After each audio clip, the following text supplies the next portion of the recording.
Hello friends, Usha रेसिपीजमध्ये आपले स्वागत आहे। आज बनवत आहे मी चटपटीत मसाल्यांपासून चटपटीत बनणारी अशी रेसिपी।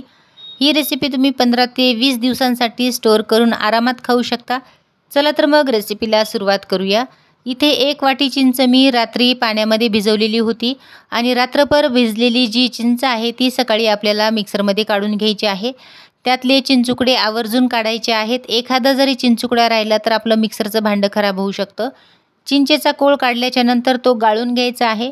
पुरण दळायची जी चाळणी असते त्या पुरणाच्या चाळणीमध्ये परत एकदा मी तो चाळून घेतलेला आहे। त्यानंतर गॅस मंद आचेवर ठेवायचा आहे आणि हा कोळ आपल्याला पातेल्यामध्ये घालायचा आहे। इथे मी एक छोटंसं कुकर घेतलेला आहे, बघू शकता। कुकर माझ्याकडे छोटंसं 2 ते 3 लिटरचं आहे। जाडसर असल्यामुळे त्यामध्ये बनवत आहे मी चटणी, जेणेकरून चटणी पातेल्याला चिटकणार नाही। इथे चिंचेचा कोळ 1 वाटी घेतलेला आहे आणि गूळ देखील 1 वाटी घेतलेला आहे। तुम्ही गूळ पावडर देखील घेऊ शकता। इथे मी गूळ किसून घेतलेला आहे।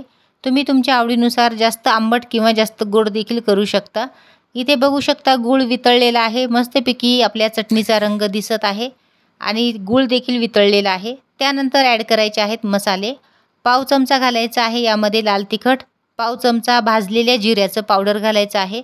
त्यानंतर ॲड करायचं आहे एका चुटकीमध्ये बसल तेवढा गरम मसाला घालायचा आहे। गरम मसाला घातल्याच्या नंतर यामध्ये घालायचा आहे चटपटीत बनण्यासाठी चाट मसाला, अर्धा चमचा चाट मसाला घालायचा आहे।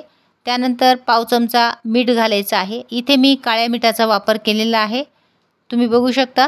तुम्ही भाजीचं मीठ देखील वापरू शकता, परंतु काळं मीठ घातल्यामुळे चटणीला चव खूप छान लागते। त्यानंतर अर्धा चमचा साखर घालायची आहे। ही झालेली आपली पूर्णपणे चटणी। गॅस हा आपल्याला बंद करायचा आहे। तुम्ही चटणी जास्त वेळ शिजवली तर ती घट्ट होते आणि थंड झाल्याच्या नंतर पूर्णपणे आणखीनच घट्ट होते। इथे मीडियम साईजची चटणी झालेली आहे, बघू शकता तुम्ही। चटणी थंड झाल्याच्या नंतर त्यामध्ये ॲड करायचं आहे आपल्याला टोमॅटो केचप। चटणी ही कोमट असताना आपल्याला त्यामध्ये 2 पाऊच टोमॅटो केचप घालायचे आहे आणि मस्तपैकी आपली चटपटीत अशी ही रेसिपी झालेली आहे। ही चटणी तुम्ही ब्रेडसोबत खाऊ शकता, पोळीला लावून खाऊ शकता किंवा चायनीज पदार्थांसोबत देखील खाऊ शकता। मुलांना डब्यामध्ये तुम्ही आवर्जून देऊ शकता। लहान मुलांचा टिफिन नेहमी घरी वापस येतो, त्यासाठी असा काहीतरी जुगाड करायचा असतो। ही रेसिपी तुम्हाला कशी वाटली? झटपट बनणारी चटपटीत रेसिपी आवडली असेल तर नक्की लाईक करा। थँक्यू।